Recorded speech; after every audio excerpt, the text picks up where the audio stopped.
How excited are you for this summer's Club World Cup and the new format? A brand new version of the Club World Cup. Where do you think that can go? Well, as the defending champions coming into this new format, of course we're very excited. We're very excited to come in as champions. The format, actually, I really like it. This is a very, very serious competition. I think in the summer, the whole world will be watching this. A big number of the top teams in the world will be competing in this tournament. And I can assure you, we're going to give it our best shot. We're going in there to win it. We're going to go in to try to win this tournament. This is the beginning of the new season, not the continuation of last season. You know, we take some rest, the team will take the rest right now, and then they start pre-season, and then immediately straight into the Club World Cup. Maybe something that has surprised you this year is the situation with fans and ticket prices, availability. You've spoken, every time I've spoken to you, you have gone out of your way to say how much you value the loyalty and support of our fans. It's perhaps fair to say there might have been a slight disconnect this season around ticket prices. Is there anything you'd like to say on that? Yes, I think this is a very important question. This has been a relationship built on trust between the fans and the club, and that trust comes both ways. And I think this issue on ticketing is no doubt something that I'm not okay with the way it played out. I think the management team is working very closely with City Matters, addressing and understanding the issues. That's key in solving any issues. You have to understand what the issues are, and you have to really constructively speak and try to work it out. What I'm sure about, and I think I hope this message comes out loud and clear, is that relationship of trust between the fans and the club is the foundation of the success and sustainability of this club. And we know that, and we appreciate that deeply. These conversations with City Matters and our fans will continue, and we will try to find solutions always to address some of the challenges in a way that is fair for everyone. Some announcements have been made so far, but there's more to come. We're going to work hard. We're going to continue to work hard together to find the optimal solutions that work for everyone. There is something we can talk about in terms of a new arrival at the Etihad, in terms of the stand, not a player. And, I'm not trying to get to talk about a player, but yeah, the stand, the topping out ceremony is taking place. Yeah. How pleased are you? I mean, you're regularly in Manchester, so you must have had a look at it, and how pleased are you? It's coming up very fast, very, very fast. It's going to be a great addition to the campus. I think the stand you will see, I think once we start the new season, I think everybody start physically seeing it a lot clearer. The hotel is also coming up nicely. It's moving very, very, very fast. We're happy with the contractors on the ground. This is going to be a game changer. You will see over these next 12 to 18 months.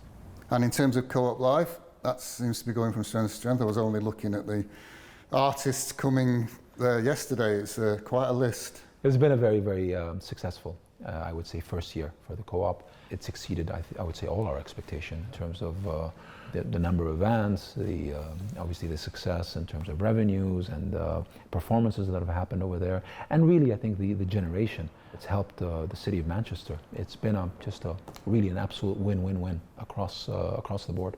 And while we're talking about entertainment, Oasis are back together. And the collaboration last year was with Noel and the kit. I mean, that's something quite different. Yes. How did it come about? How do you think there'll be more of that sort of thing happening? Yes. Well, listen, here I have to say, Puma have been phenomenal. Really great partners to the club. We love the creativity.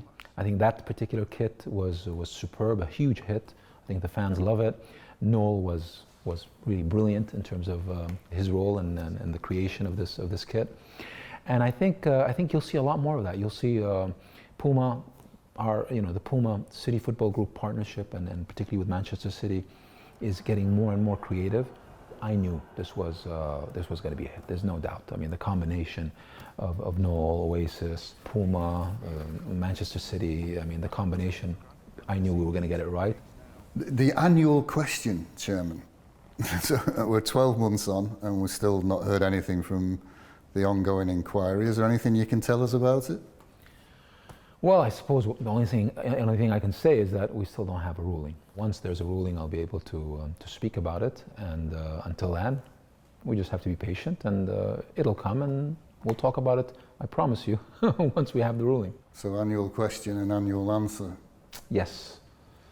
If we can just turn to CFG, quite a mixed bag across the group of teams, as you would expect with any group of teams the size of the City Football Group is, but specific success in Brazil. Can you talk us through Bahia's exploits this year?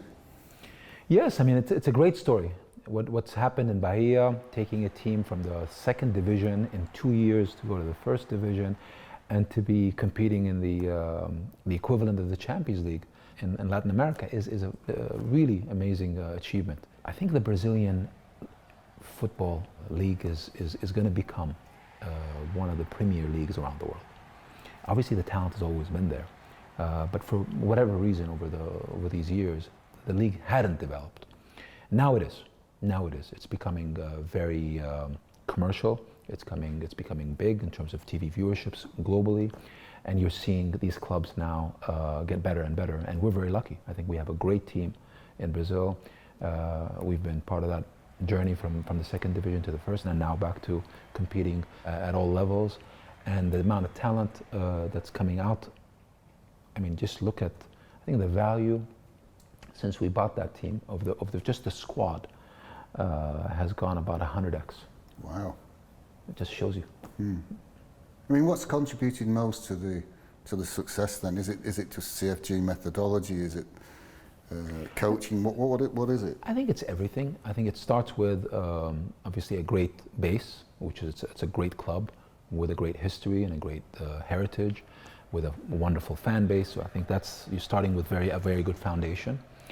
And I think the club, the City Football Group philosophy of managing clubs, of putting the right management in place, putting the right, let's say, football philosophy, management philosophy, and then really using the strength of the network of the group to its full effect. That's what we found over the years to be the best combination. And I think you see it in full force in Bahia. And if we can just move continents to Australia, men and women's team, very successful this season in Melbourne. Again, Asian Champions League, winning premiers, grand final coming up. How pleased are you with their progress? Very pleased, because again, Melbourne is a great example of a club that's through that years of careful management and careful investment and putting that club to where it is today. You see the consistency. Team always competing year in, year out to win. Obviously, to reach, we're in the grand final that's going to be played next Saturday. But we're there, we're always there. And I think that's the great thing. And now you're seeing it with the women's team reaching the Asian Champions League final. We're there. And that's what's great about Melbourne and what we've accomplished in that club. And across in New York, you've broken ground on the new stadium. Finally, finally. We've talked a lot about it over the years, but it's still, it's the first football-specific stadium ever to be built in New York, and you laid the foundation stone. Well, more than the foundation. The work is fully now in full effect. Construction is happening at a fast pace. This is going to be an incredible stadium. We're very excited about what we're doing in New York, what we're doing for that community in terms of a proper football stadium with a team that now is closing on 10 years. So it's been a great journey, and they've deserved a stadium, and finally they're going to get it. And we have now line of sight of when it's going to be finished, and it'll be transformative. I think football fans in New York, for our fan base, and really at a time where football is booming in America. Always when you invest in infrastructure, when you invest in high quality infrastructure, it has a domino effect on the area. I mean, we are lucky, we have a good location that the stadium is being built in Queens, across from Citi Field. So it's a very, very good location. I think it's going to make that area even better. I think it will add a lot of value to the community over there. They've learned to build a great passion for the team, and now they'll get their stadium. And I think we're pretty good at building infrastructure. We're doing that all over the world. And this franchise in New York is organically built. We started from scratch, literally, being a new team, and building that club to what it is today, and a club that's going to have a great stadium very soon. So in terms of CFG chairman, where are you in terms of the worldwide as a group? Are you happy the way it's performing? Yes, I am. It's developed very well. We look at obviously the City Football Group as a group, but then each team individually. And in each team gets the attention it requires and gets a lot of attention obviously from the whole leadership team. There's individuality with each club, depending on where they are around the world. Each one has its own requirements, its own, I would say, specifics. But I think overall, I think one of the things that I think gives us confidence is how many similar models now are following our CFG model. There's a lot of other groups now that are pursuing what we have built at City Football Group, which tells you, I think there's an appreciation right now that this is a good model and it's a model that's effective and it's a positive model. So we're very happy with that. I think, I don't think, it's not copying or anything. It's actually when you do something well and people do it also, it's a good thing. It means you're on the right track. And I think we are on the right track in the way this group is being managed. The one thing that always strikes me that remains constant is the drive for City football academies. We've seen it again in Manchester and with the women's team. We saw it in New York, we've seen it in Melbourne. And you continue to build City football academies. What's the idea behind that strategy and how successful has it been? Well, I think we have a very clear view on what model works. And the model that has worked for City Football Group in terms of investing in these clubs all around the world, investing in academies as part of that connectivity that we talked about earlier between the first team, the professional team, and the academy. That connectivity, that model, has been really what's raised the value of this group. What's shown to be the model that is very effective, both on and off the pitch. And it's really now we're getting better and better at knowing what works and what doesn't work. So you see that in the newer clubs that have joined to the group, where we are, not having to go through the trial and error, where we know, given the experiences we have. And by the way, even the football is different. It's not the same in New York as in Montevideo, or Girona, or Yokohama, or Melbourne. You have to also learn the culture, learn the population, the fan base in that particular country, and then factor that into that model. So I think, just to conclude, the academy component of any team we invest in is fundamental. Sadly, Khaldoon, we've said goodbye to two very well-known City personalities in the last 12 months. Can we start with your thoughts on the man who became your friend after you met him in Manchester, Sir Howard Bernstein? Sir Howard had such an impact on the club. He was instrumental, honestly instrumental.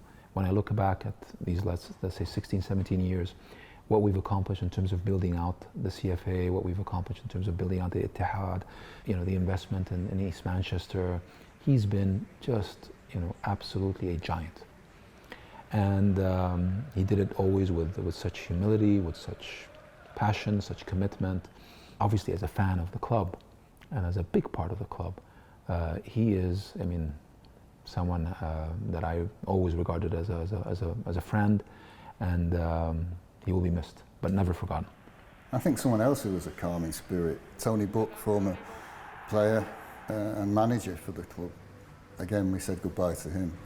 Tony's influence, again, as a player, as an executive, his presence, with us for many years, he was an incredible person, and arguably one of the best players that has ever played for this club. And he will be missed. He's been a great supporter of the club in every form that he's participated in, and we are eternally grateful.